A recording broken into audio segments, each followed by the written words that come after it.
Ақпараттық кеңістіктегі діни экстремизм. 21 ғасыр ақпараттық заман. Бүгінгі таңда интернет желісі экстремистік және террористік ұйымдардың ақпараттық қызметінің негізгі алаңына айналды. Бұл құбылыс ақпаратты онлайн таратудың тиімділігі мен ыңғайлылығына, географиялық шоғырлануына қарамастан ауқымды аудиторияны қамту мүмкіндігіне ие.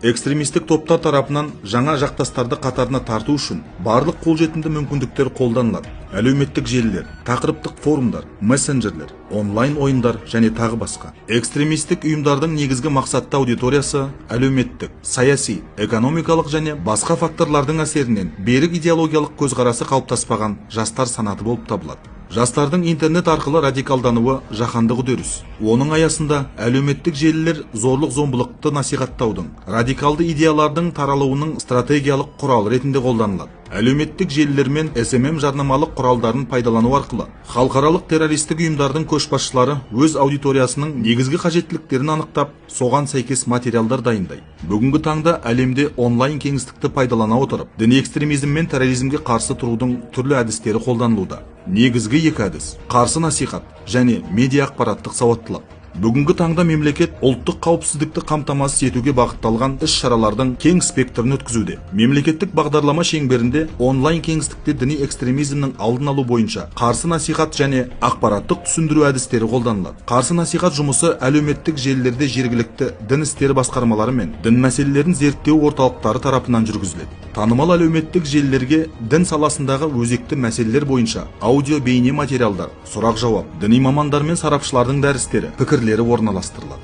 Сонымен қатар, экстремизм мен терроризм идеяларын насихаттайтын материалдарды анықтау бойынша бұқаралық ақпарат құралдарына, интернет ресурстарға, оның ішінде әлеуметтік желілерге тұрақты мониторинг жүргізіледі.